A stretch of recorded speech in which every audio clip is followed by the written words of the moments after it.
Mike, turn your games down. Hi everybody, welcome to another interview episode of Games My Mom Found. I am Mike Albertin, and I have the chance today to talk with a Speedrunner. And thank you for joining me. Yeah, thanks for having me. And what name should I? Because last time we talked, you changed your screen name. Yeah, I am currently going by BomBom on Twitch. A lot of people just call me by my first name, Blake. Either one works. We had actually talked. I think it was back like episode 71 or so. I think we had talked last time. Mm-hmm. It's been a while. Yeah, it has. Always love being on the podcast, though. Well, when we had talked last time, I think you had just started running Final Fantasy IX, if I remember correctly. Yeah, it was pretty recent, or pretty shortly after I had started running it. I'm actually looking at that was episode 71 that we released back in May 18th, 2020. Okay, so yeah, it was probably less than a year at least. Okay. So the reason I have you here is, one, is you are currently still, as of January 2nd, 2022, the world record holder for Final Fantasy IX Speedrun on PSX. Yep. 90%. Yep. Which is pretty damn impressive.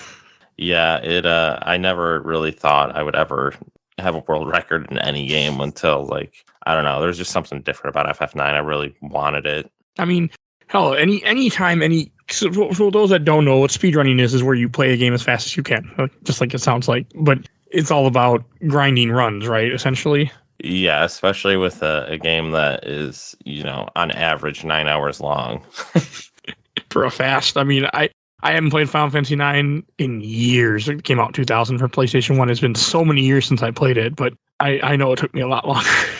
Yeah, I think my first playthrough was probably closer to 60 hours. Yeah, I mean, it's a long game. I didn't even know people speedrun RPGs until more recently with Awesome Games Done Quick, where I've seen that people do that. Yeah, it's strange because you wouldn't think it'd be as popular as it is, but FF9 has over 100 runners on its board. It's probably the most popular FF game to run, surprisingly. What's it like running something that's that long? That's got to be, you got to put a lot of time aside, I'm assuming. Yeah, I mean, that's the big thing, is it's a huge time commitment. So, I mean, you have to mentally prepare, you have to physically prepare not necessarily you have to be physically fit, obviously, because I'm not, but I mean, you just have to, have stuff ready. You have to not necessarily plan out what you want to eat, but have stuff that's at least quick to eat, or quick to make, or, and then have obviously something to drink. How many do you know, roughly how many runs it took you to get the world record?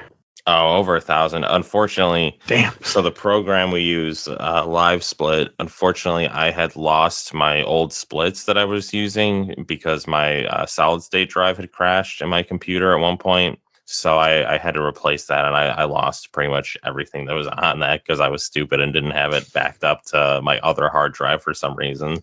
What are splits, for those that don't know? So, I mean, a split is just a segment of the run. So, the first split, for instance, in FF9 is, so we have to steal an item from the very first enemy, which is basically just a tutorial battle, but it's crucial to the run. So basically the first split is from the start of the game when you hit new game, and then from the end of that battle when you exit it. And then you time that segment and you split it, and that way, it helps essentially gauge, where your time save is, as opposed to just having one timer where it, if for how long I was running FF9, I could just tell when I was on a good pace based on that, but it still helps to, be able to analyze a bit deeper than that. Yeah, to kind of see how many seconds you're doing, or how, because I mean, one thing about speedrunning is I know it involves a lot of resets. If things don't go well, you're just going to start over, especially with a game like this. I'm assuming it must be kind of if you get let's say you're 4 hours in, halfway through the game and something happens, or you tend to keep going if something bad happened? For FF9, it depends how far behind. I would probably just call it if I was too far behind and just end the run and stream for the day. Because at that point you're not far enough in to finish it, at least for me to justify finishing it most of the time. But you're also too far in to reset most of the time. So, I mean, I've done a reset 5 hours into the run, more than halfway in before. And I would not recommend that to anyone. And I would probably never do that kind of grind again. That's why I'm actually going to start running a shorter game, just because like it can be unhealthy, to be honest. And I think that, we kind of need to normalize breaks and speed runs that are that long in some way. I know that some runs are trying to, some communities are trying to improve on that, but it's hard, obviously. I mean, yeah, it's a long game. I understand speedrunning people who speed like Mario or shorter games, or like you beat it in 2 hours, and the speedrunner you beat it in, under an hour. But something like that's a mammoth task. Yeah, I think it's the second longest Final Fantasy speedrun. 10, there's actually a new category for 10, but 10 historically has been the longest for a long time. 10's a long game. Yeah, fun fact, over half of the run is cutscenes. Are they not There's skippable? only like 4 hours of real gameplay, and then like there's 6 hours of cutscenes. I love 10. I haven't played it in years, though. Yeah, 10, I like 10 a lot, but I think that it has some very, some things that haven't aged very well. Like another thing with Final Fantasy 9, with it being an RPG, when you're speedrunning it, do you level very often? I'm assuming you run from almost all fights, right?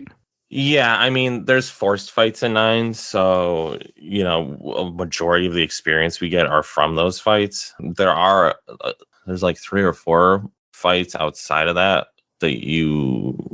so one of the dungeons, you're pretty much guaranteed to get the fight you need just because the encounter rate's so high. I mean, kind of for all the encounters, especially on PSX, the encounter rate is high enough that you don't really have to worry about not getting the encounters you need. But yeah, for most of them, I would say 95%, we just try and run from them as quickly as possible. Okay. And then we finish the run around, what level? 30, either 33 or 34 for Zidane, the main character. That's so low.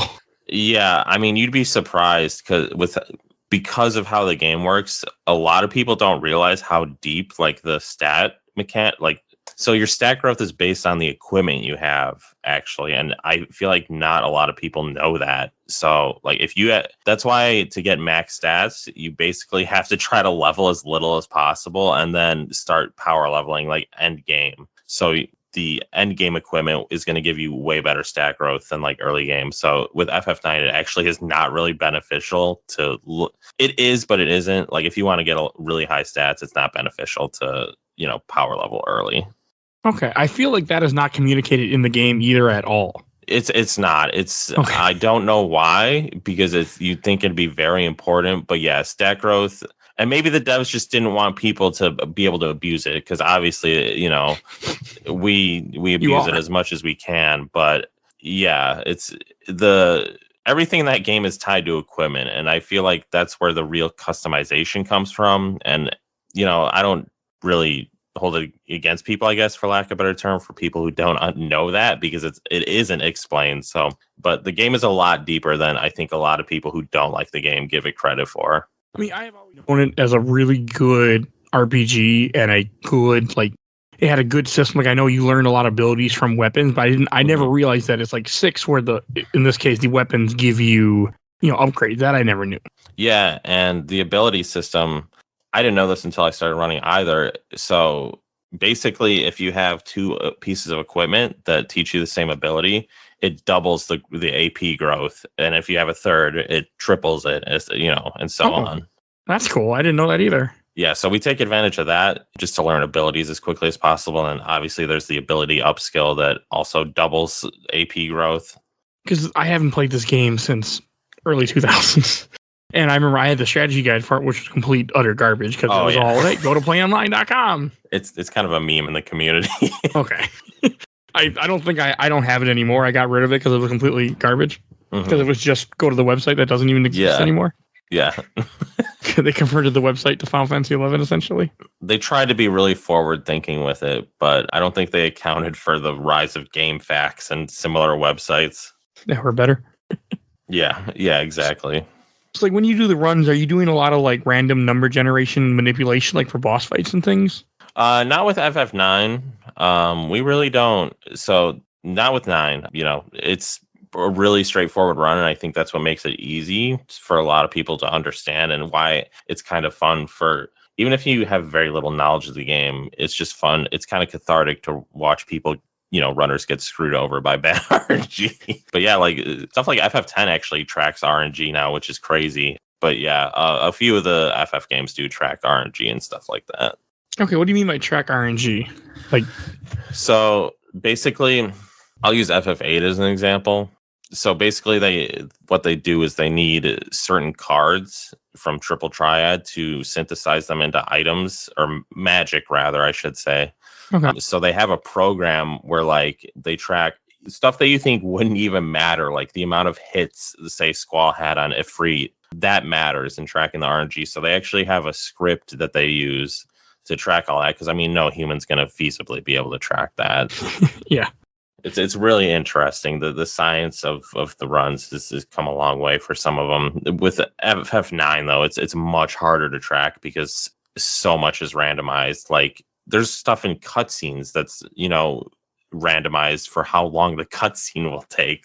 What? Yes, when you're on the airship before Black Waltz 3, Vivi will talk to that black mage in the airship, and it's actually randomized, like where that black mage goes and how far Vivi has to walk. So you can lose at max 11 seconds just because of that cutscene. Oh God! Wow, that's not something I would have expected. I watch a lot of speedruns and I listen to a lot of the talk and where people talk about like losing time here, this and that, but I never would have thought where a cutscene would be that different. Yeah, FF9 it's not super common, but some of the cutscenes, there is an RNG element that affects how long it takes. Okay, that's impressive. I look forward to someday going back to 9 for the show. At some point, I want to replay it because it's been so many years. Yeah, we'll see. Can't wait for that. It won't be anytime too soon. Final Fantasies are not games I do a lot because they're long. Yeah, that's fair. I don't remember a whole lot about 9 because it's been so many years, but I do remember there being a lot of like really challenging boss fights in that game. Were there some that like you had to do any type of, or is it just by getting certain equipment and leveling faster, you were able to handle them pretty well? Yeah, most of the boss fights we match up with equipment. There's definitely still some really tough bosses. Like I think probably the first difficulty gate for just casually even is Gizmaluk, the like water serpent in disc 1 before the last dungeon. Vaguely remember him. Yeah, that boss can just absolutely wreck you, especially casually when you don't know the mechanics, because you can actually, another thing that a lot of people don't know is you can actually throw tents in actual battles. I did not know. You can use them on yourself. They'll fully heal you. I don't know if they heal MP, but there's like a 46% chance that you'll be bitten by a snake because it was in the tent, and you'll be poisoned, blinded, and silenced. So we actually use that to our advantage on Gizmaluk, because a lot of the bosses, and this is what I really like about FF9, is a lot of the bosses are not immune to status effects, which allows for a lot of different strats. So basically, the beginning of the fight, we'll throw a couple tents to try and blind and silence Gizmaluk, and then if that doesn't work, if you're unlucky, we'll use a skill that just blinds Gizmaluk 100% of the time. I love little things about that in speedruns, like what people have to do and what little like I never would have known or even thought you could throw a tent at an enemy or anything. Yeah, the FF9 has some really neat mechanics when it comes to item usage and equipment usage, and like I love the card game, but a lot of people hate it. But that's just because I think the game doesn't explain it very well. It does not. It felt random too at times. I don't think it is. I know you can level up the cards, but it's been a long time since I played Tetramaster. Well, there is a random element, so I think that's partially what makes it interesting. Like, I'm going to get a lot of flack for this, but I'm not a huge fan of Triple Triad in FF8. I think that it is too easy at times. Because you get the random rule. Oh, I hate the random rule.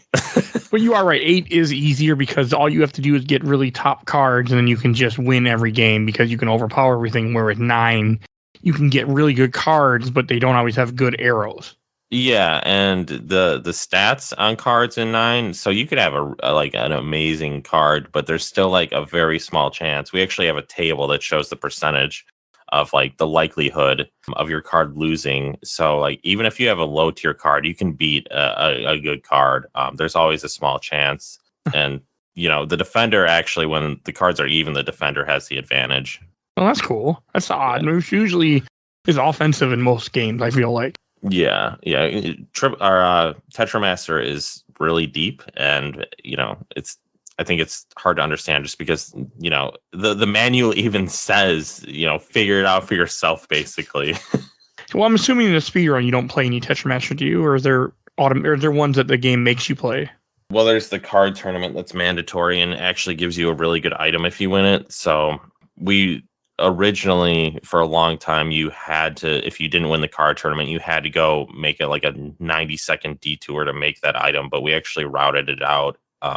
But yeah, you always want to win the card tournament anyways. Like, what is it? I mean, I'm surprised the game even lets you beat it so early. Like, I can't remember what I was, but I'm assuming I was in the 60s and 70s when I beat this game, because that's how I play RPGs. Yeah, I mean, that's how most people play them, to be fair. I mean, the game was actually meant to be speedran because there's the Excalibur 2, which is the most powerful powerful weapon in the game. You have to beat Lich, the fourth to last boss. You have to beat him in under 12 hours to get it. So, like, the game was basically meant to be speedran. And I take it that you guys get that weapon every time now? Oh, yeah. Yeah, you can't really beat the game without it. I mean, you can, but it would the last boss would take way longer. I always thought it was funny that it was even in the game and it was so late. Because I remember when I first saw it, I'm like, why is this at the very end of the game? And why do you have to get there in 12 hours? Yeah, it kind of seems random, and it is really late. So, I mean, if you're just beating the game, you don't really get much of a chance to use it. But I mean, if you're doing Ozma or Quail, any of the super bosses, it's very helpful because it's a holy weapon. So it does 1.5 times more damage on the last boss and the third to last boss. Plus, you can equip items that add an additional 1.5 multiplier that boost holy damage. So okay, it's very useful. I just thought it was it's cool to know that there's actually now, like, people are actually using that weapon. Where before I never would have thought of that because you had to beat the game so quickly and it was so late in the game. Yeah, it's. I actually don't think they use it for Ozma, but I would assume if you're playing casually, you might have Steiner in your party. So, is there a certain 9 lets you change party members, right? Like, it doesn't auto assign people that you use late in the game? Yeah, starting in like the third disc, you can use party members quite freely. Is there what team do you use for speedruns? Is it a certain team that everybody uses, I assume? The disc 3 is it differs by route. Disc 4 will almost always, it'll either be a combination, it'll be Zidane, Freya, Steiner, and Amarant. Amarant? Amarant is a very strong physical attacker. Or some people bring actually Zidane, Freya, Steiner, and Quina because you can learn Knight with Quina, which will believe it or not, most of the bosses can be put to sleep, even late game. So you can essentially, for lack of a better term, stun lock, or what we call it, sleep lock, where, you'll put the boss to sleep, wait for Queen's ATB to fill up, start attacking, and then before the boss wakes up, you queue up Knight again, and it'll put him back to sleep before they even get a turn in. Wow. I hated Quina. I never used her when I played back originally. Oh, we love Quina in the community. I just don't think it's a waste of time, in my opinion, to get Knight, but I mean, it can save time. Basically you have to sacrifice a battle and do an additional battle to get Knight when you might not even really be able to use it, essentially, because I mean, Queen can get killed first turn and that'll waste time in of itself. Yeah, well, I mean, I know like any speedrun, it's always about balancing out, in a game like this, what's worth doing. But I mean, when you're playing such a long run, that's really got to be something you're constantly weighing in and out. What should you do? I'm assuming. Yeah. FF9 is very much a run about min-maxing your potential time save. Really, FF9 is more about not losing time than anything. Well, it's so damn long. Yeah. Because I know with the time that you have, that's time without load. So I'm assuming that the game was actually longer than that when you played it? No, that's just how the board works, to my knowledge. So it's because of FF9 PC, they measure it in that way because they use what's called an auto splitter, which will just, it'll, once you're at a certain point, it'll split for you because of programming magic. But because of how the board works, I think they have to keep that for PSX or something along those lines. So loads are incorporated into the PSX board. It's confusing. Okay. What made you choose to play this on a PS2? I mean, the PSX version, not the PC version. Oh, the PC. I think the PC version's terrible. Oh. Really high input latency, which is, the time that it takes from when you press a button to when you see the result on the screen. I mean, if you're playing casually, it's fine. You're probably not going to notice. But if you're running it and trying to go as fast as possible, you're going to notice the input latency in menus and stuff. And it has the, in my opinion, garbage, mobile UI from the Android and iPhone ports. Oh, okay. Okay, now I understand. Yeah, the backgrounds are super blurry because while they upgraded the character models, they didn't upscale the backgrounds for some reason. So they're all still at standard definition. It's super blurry if you're playing on an HD display. I could go on and on about things I don't like about the PC version. I'm not surprised with Square. Yeah, they don't do very good jobs with their ports, unfortunately.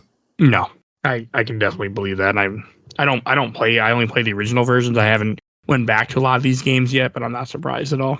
Yeah, especially with FF9, I think if you can you can still buy the original version for $20 on Amazon. So if you can just buy the original PSX version and play it on a PS2 or a PS1 even. For the speedrunning, I see everybody plays on PS2. Is the loading time faster than I assume? Yeah, so there's actually there's the different models of PS2s. So the original one loads the slowest. It's still faster than PS1, but 90K, the last model they released, is the fastest. And that different games actually load faster on different consoles. Like I think Xenogears is fastest on a 70K model for some reason. It's weird. I love Xenogears. I'm always happy people mention that game. I'm actually playing it casually on stream, so I haven't played it in over 10 years, so it's been fun. That's something I want to see somebody speedrun. They're actually working on the speedrun for a long time was like 20 hours, but they've actually gotten it down to like 12 hours, and I think they found another skip or something that's going to shorten it even more. That's pretty impressive. Yeah, it's a lot of text. Yes, it is. It's also a game where you don't really need to grind a whole lot either when you play casually. I mean, I do, but you don't have to. There's ways around it. Yeah. It's a really awesome game. Oh. But also, like with Final Fantasy 9, as you're going through it, because I want to say, how many random battles did you have? Was it like 37 that you have throughout the entire run? Oh, for my PB, it was 52. Okay. Yeah, which is that's a lot for like that time. For reference, the previous two world records, I think the previous one had 44, and the one before that it had like 40. It was like between 43 to 46. I can't remember the exact amount. Okay. But yeah, each battle is at least a minimum of 30 seconds time loss. I know the world record before you was 8 hours and 39 minutes from 2 years ago. Yeah, that was a very good run. Pretty much anybody who's at the top, is an amazing runner. Well, you have to be when it comes to these communities. What I've noticed. Yeah. So when am I gonna see you at Awesome Games Done Quick? They probably won't have FF9 for a while because it was actually in it 2 or 3 years ago now. Plus, it's so long. They tend to do shorter games too. Yeah, they tend to do the longer games overnight. So I forget what they did. I think it was FF7 Remake they did last year, if I'm not mistaken.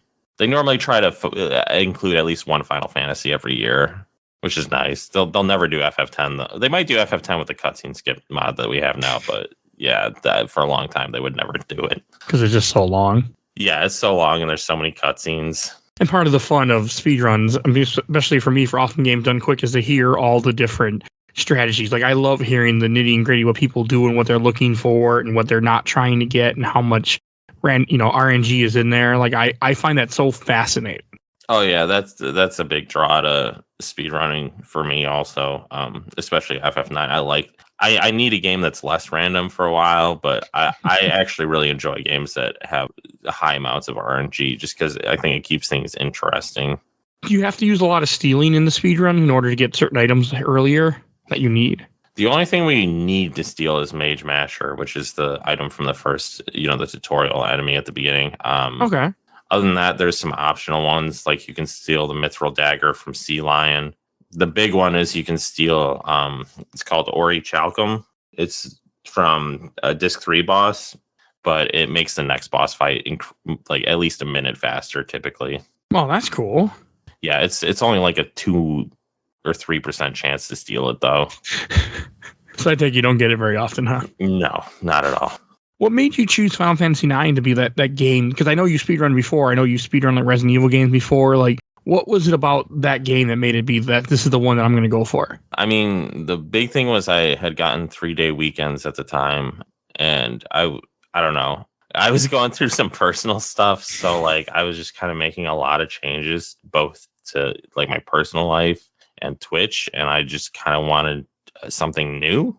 So I basically was like, you know what, screw it. I'm just gonna kind of start over and do something new. And Final Fantasy IX is my favorite game ever. So I just kind of went with it, and it ended up being what it was. Oh, it's hella impressive. Like I was when I finally, because I had forgotten to look, because we had talked, God, back in, as I said earlier, almost 2 years ago. Mm-hmm. And then I had been meaning to check up on how you were doing on there, but since you're not on Facebook, which is how I do all my communication, I kept forgetting. And then it was like about a month ago. I'm like, I'm gonna go look at what because I had looked before at some point, but it had been a while. And then I'm like, oh God, you got the world record. Yeah. It's funny because I obviously you never anticipate getting a world record, like even though that was my goal. But it's funny because like near the end of disc 3, I even said, I was like, well, this run is dead, but I'll finish it out anyway.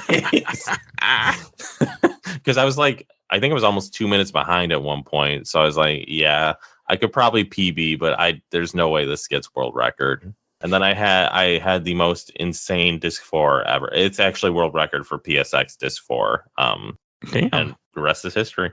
I was also surprised because when I was looking, we hadn't talked in a while, so I didn't realize you changed your name. It used to be Abomination 1212, and I'm like, where? I'm like, I don't see him on here. And then I did some Googling, and I'm like, oh, he changed his name. Yeah, I once I got Partner on Twitch, I changed it because I didn't like the game. I made it when I was trying to be edgy, and I kind of grew out of that. So and people were calling me BomBom or Bomb anyways. So I figured I would just change it. I mean, I haven't watched your speedrun because I don't watch long speedruns. Yeah, that's fair. But I did want to, I mean, I'm sure you must have been cheering for, I mean, it must have been hell of a feeling when you did the final split and realized, wait a second. Oh, I mean, like halfway through disc 4, I realized it was, possible. And then it was just like a weight off my shoulders once, that final split was hit. I ended up crying a lot. Obviously tears of happiness, but hey, I mean, you accomplished something, amazing. I mean, some people might say, oh, it's just video games or it's just this, but if it's something that you're passionate about, then it's never a waste of time. If it's something that you enjoy, I mean, even if things change in the future, the fact that you have the world record, I mean, you've been holding it now for 5 months. I mean, that's pretty impressive. Yeah. And it really wasn't just for me, it was for everybody that supported me, my community who were great. They were always there. Even when I wanted to quit, they kept, being there for me, pushing me, my main mentor in the game, who also helped, she created the route that I ran, with my input, so it was for a lot more than me. I mean, hey, it's, that's, anytime you're creating content, there's something so special about that. Mm-hmm. I mean, that's something that I didn't realize until I started doing it, like how amazing it feels to make content, to know that you're sharing something with other people. Yeah, I mean, it's people who don't understand Twitch just see it as, people watching you play a video game, but it's really a lot more than that. It's about community is the big thing. I really want to get into Twitch, but it hasn't happened yet. And I'm assuming like a game like Final Fantasy IX, you have a lot of moments where you can easily chat because you're just kind of going through the motions. Yeah, for 8 hours. Any game where there's a lot of text mashing, it's a really great way to connect with your community. God, I'm just thinking about all the text in that game. Yeah, there's got to be a lot of hitting the X button or circle, whatever it was back then. Yeah, you can actually hit. So to mash faster, we use X and square. Oh, because you can use both as a confirm. The big thing is you don't want to talk to people using square because you'll end up playing cards with them on accident and wasting time. Oh, that's gotta be kind of. I'm sure that's happened to people during speedruns, huh? Oh yeah, and it's not every NPC either. So like you have to figure out who you can't press square to talk to. That's kind of funny. I forgot about that. It's had to been probably 20 years since I played this game. I don't remember a whole lot. I do remember the characters vaguely, and I remember the game itself, but I don't remember a lot of details. I remember the Antlion boss being an asshole, though. Oh, he can be an asshole in the run, too, and like just keep one-shotting Vivi, who's your main damage dealer, for that boss over and over. Are there a lot of reset points in this run? I mean, once you get past Disc 1, not really. Okay.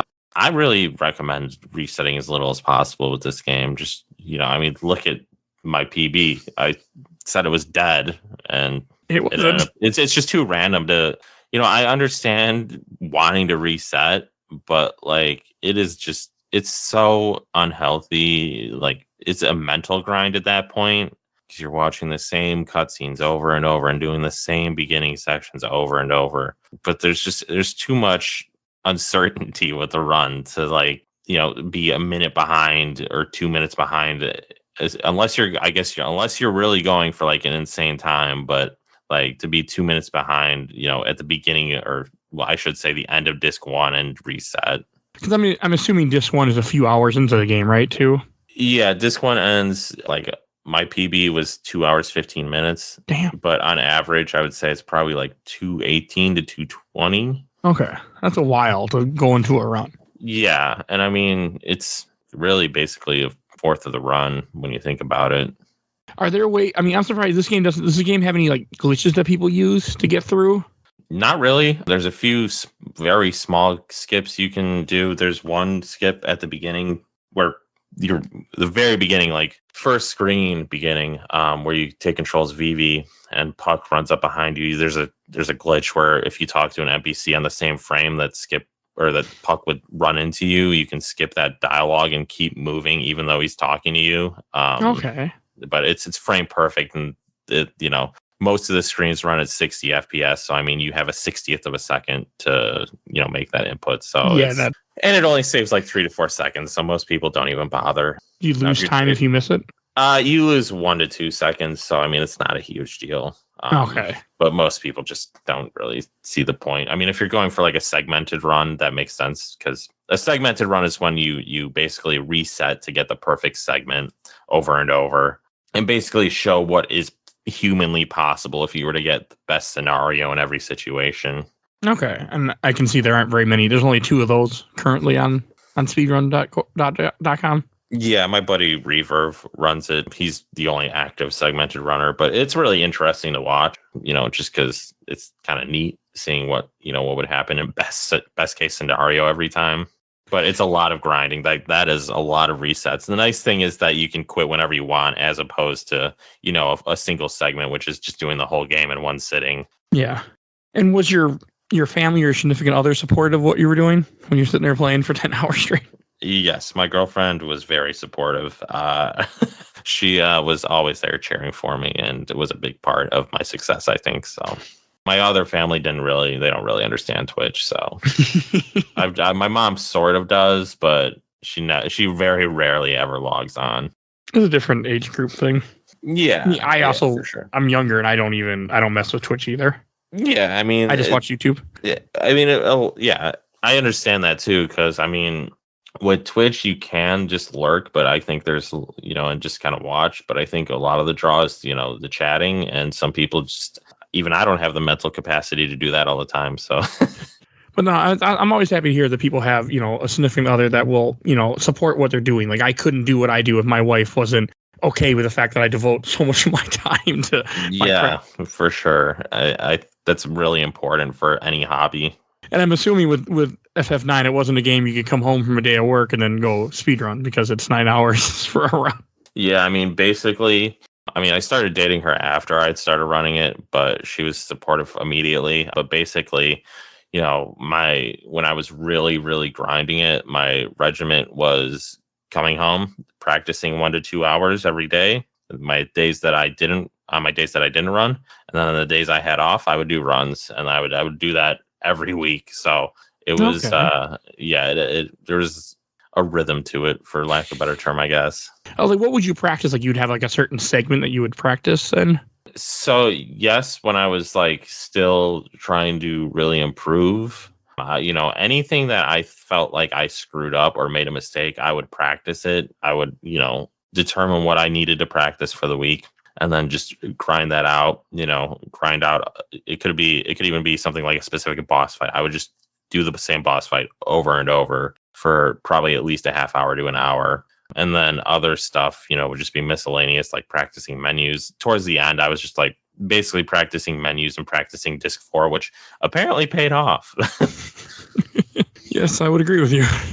So yeah, it's really important if you're ever going to go for a world record grind to, have some kind of regiment that you get into. And it's, obviously it's not the same as, doing some, physical sport, but I mean, it's the same concept. You're still getting into some kind of mindset and still doing the same regiment to, get prepared. I mean, I would agree that like stuff like this is still, people act like, but there's still physical things that come into it. It's just, you're not throwing a ball, you're doing something different. Yeah, mental. I mean, especially with a long run, there's a physical aspect to it. Yeah, and just the capacity. I mean, that's a long time. Like, I can't even sit and play a game for that long before I'm like, okay, I'm done, time to move on. Like, I just can't. Like, I can't even imagine sitting there playing for 9 hours straight. Like, maybe at one time, but not in a very long time. Yeah, that's why I'm, like I said, I'm going to a shorter run because I need a break from runs that are that long. Don't blame me one bit. Well, I think I want to ask you is what game are you going to work on next now that you have the world record for Final Fantasy 9? I'm assuming you're taking a break from that game since then. Yeah, I am kind of, for the most part, retired from FF9 at this point. I feel like I've proven all I've really needed to prove. I'd love to see somebody else break the record, but on the other hand, I hope it stays for a while, at least a year. I mean, I think you have a good chance because, like, I don't know much about speedruns, but just from when I was looking at the leaderboards, I mean, I see other people have gotten pretty good records, but I mean, all the stuff that must go into this game in order to get, like, to get a world record run, and the fact that the previous one held for 2 years, I mean, yeah, you beat it by over 2 minutes, or about that. Yeah, roughly 2 minutes. I think very little less, but yeah, I mean, so I was running Chrono Cross for a little bit. I would love to go back to it, but it's a little shorter than FF9, and I love the run. I love Chrono Cross. I think that is a highly underrated game. I'm actually my plan is to do that for episode 200 of the podcast. I'm at 50 something at the moment, well, but that's my. If you guys want a guest, I'm more than happy to go on because I'm always looking for more guests. It's an amazing game. Anybody who says that it's not a true sequel to Chrono Trigger has never played. I'm one of them, but I have not played it since it came out. My opinion will be much different when I finally go back and revisit it. It's been a long time. I will say, as silly as this sounds, me watching the anime Steins Gate actually helped me understand the story for Chrono Cross considerably more because it deals with, timelines that, the multi-timeline theories that are out there. I don't want to go into too much detail since we're going to cover it, but it'll be a while, so it'll be over a year. And then, so my plan right now is I think I'm going to do a co-op playthrough of FF9 casually on stream with my girlfriend. Then I'm going to go into learning Kingdom Hearts 2, which is another one of my favorite games. How long of a speedrun is that for people? I think Kingdom Hearts 2 is like 4 to 5 hours on average. So it's considerably shorter than like you finish disc 2. It takes longer to finish disc 2 than it does to finish Kingdom Hearts 2. I'd have to look. It's been a while since I've the record is 3 hours and 57 minutes. So you're not far off. Yeah. So 4 to 5 hours when you're starting out. Okay. That's another game I have not played since it came out, and I really want to go back to it. Oh, it's so good. The combat still holds up so well today. I'm actually going to be playing the first one for our episode 175. We're going to finally play the first game so I can start my quest to play all those for the show. I actually just started playing through this. My girlfriend had never played them before, so I've been playing through them with her watching so she can experience the story and everything. It's a good story from what I remember.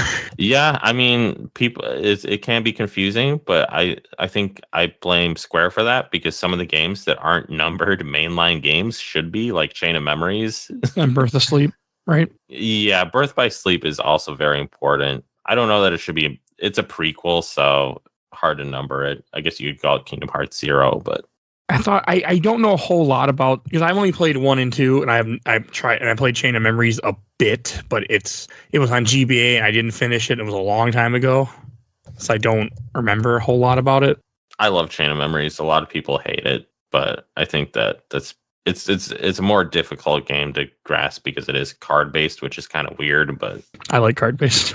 Yeah, so do I. So Because Chain of Memory takes place between 1 and 2, if I remember it right. yeah, and like if you didn't play it and then you just jump straight to 2, you would be incredibly confused by it. That's why I think that's where a lot of the confusion comes from. Because if you jump from 1 to 2, you have no idea what's going on. So really, Chain of Memory should just be Kingdom Hearts 2. Yeah, they did this. They made mistakes. Yeah. With the way that they numbered things, and it's a really it's a series that I'm looking forward to tackling finally. Yeah, I'm excited for you guys to do it. A certain series I started that I want to go for, like we've been doing the Metal Gear series, and we got to do 4 next, and I'm kind of like, You don't like 4? I haven't played 4 in a long time, and I just don't really want to go back to it. I'm waiting for them to re-release it on something newer than PS3. Oh yeah, that's fair. And I don't know if they're ever going to, but yeah, it's Konami. They hate their fans. Because I wanted, I have PS3, but I want another way to play it than just that. I mean, you could probably. I'm going to emulate it when I get there. I know it's out there, but yeah, I haven't done it yet. But that's kind of what I'm waiting for. We're about to do 2, actually, at the time you're hearing this episode. We're doing Metal Gear Solid 2 soon. And then at some point I'll do 4. But it's one I'm not really excited to go back to. Yeah. And I remember nothing about it, so. I think that with that era of gaming, it's just kind of, there's some games that haven't been ported over to newer consoles, and it's kind of annoying to dust off a PS3 or a 360. And it's a long game, and I just haven't wanted to go back. And I like playing on my PC, and I can't play on my PC. I mean, I can emulate PS3, but I haven't messed with. I don't know if my PC can run it. Yeah, you need to have to my knowledge, have a pretty top end PC to emulate PS3. Yeah, I mean, I have a PS3, and actually, I own a lot of these titles. I love being able to play on my PC and my laptop, and I love being able to save when I want and just turn off and stop. Yeah, that's totally understandable. And I love being able to get games that are licensed that I'm not going to pay $80 for. So yeah, that is also very understandable. So that's part of it. I mean, I own a bunch, but still, like there's certain ones, like Folklore example, again, not licensed, but it's a game that I've talked about doing on the show, but it's like I think it's anywhere between 60 to 100. And I was like, I'm not paying that for an old PS3 game. Oh, gaming prices are insane now because of the people who are rating it. There's that organization that rates games, and it's just like that defeats the purpose of game collecting, in my opinion.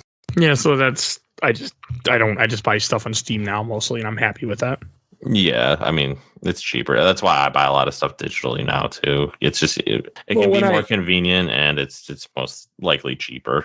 When I moved and I had to set up 7 bookshelves for all my games, I was like, you know what? I don't really need to buy physical anymore. Yeah, that's kind of where I am now. Instead, I moved on to collecting manga and vinyl, so I don't know which one's worse. That's kind of what happened. I was just like, yeah, I'm done. Yeah. I just can't do it anymore. So I just mostly buy digital. For Steam, I still buy physical if there's something I want for Switch or for, I will, but for the most part, I stay away from that. Yeah, I love buying games digitally on Switch just because you don't have to carry around a bunch of games. But yeah, PS4 and PS5, I still like to buy physical if I can. Same. I don't buy digital for that. It's just not very often that I have to. Sometimes they have good deals, but yeah. It just varies. So I used to buy a lot of GameStop, but now Games doesn't really exist like it used to, so. I'm surprised GameStop is around at all. Me too. I think they are too. I used to work with a lot of people who were from GameStop who left because, the place was shutting down.